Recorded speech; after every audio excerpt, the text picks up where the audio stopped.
மாணவரின் மிரட்டல் பற்றி எமது செய்தியாளர் லாவண்யாவிடம் கூடுதல் தகவல்களை கேட்கலாம். லாவண்யா, சொல்லுங்க, அங்க என்ன மாதிரியான நிலைமை நடக்குது? அந்த மாணவர் எந்த மாதிரியான போராட்டம் நடத்தி வருகிறார்?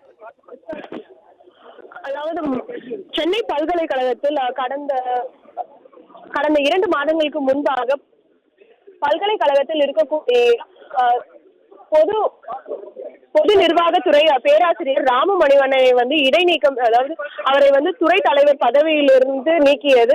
இதனை கண்டித்து மாணவர்கள் போராட்டத்தில் ஈடுபட்டார்கள். பல்வேறு கோரிக்கைகளை முன்வைத்து மாணவர்கள் போராட்டத்தில் ஈடுபட்டார்கள். குறிப்பாக பல்கலைக்கழகத்தில் நடக்கக்கூடிய ஊழல்களை களைய வேண்டும், அடிப்படை வசதிகளை மேற்கொள்ள வேண்டும், பதவியிலிருந்து நீக்கப்பட்ட ராமமணிவண்ணனை மீண்டும் துறை தலைவர் பதவியில் இருக்க வேண்டும் என்ற கோரிக்கைகளை முன்னிறுத்தி மாணவர்கள் போராட்டத்தில் ஈடுபட்டார்கள். இந்த போராட்டத்தில் ஈடுபட்ட மாணவர்கள் 6 பேர் இடைநீக்கம் செய்யப்பட்டார்கள்.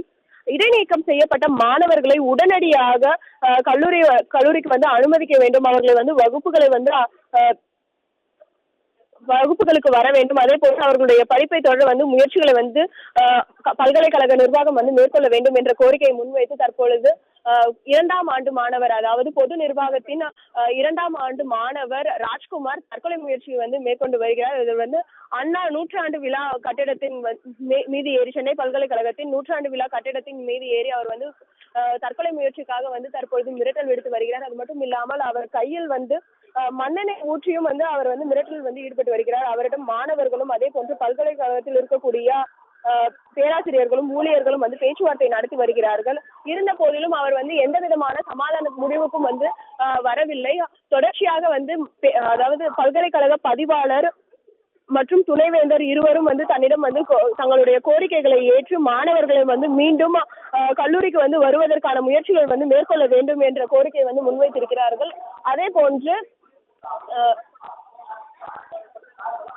போன்று இவர்களுடைய வேறு சில கோரிக்கைகள் என்னவென்றால், மாணவர்களை பணியில் அமர்த்துவது மட்டுமல்லாமல் அவர்களுக்கு உரிய நடவடிக்கை மேற்கொள்ள வேண்டும், அடிப்படை வசதிகளை மேற்கொள்ள வேண்டும், அதே போன்று பல்கலைக்கழகத்தில் நடக்கக்கூடிய ஊழல்களை களைய வேண்டும் உள்ளிட்ட கோரிக்கைகளை முன்வைத்து தற்போது பேச்சுவார்த்தை நடைபெற்று வருகிறது.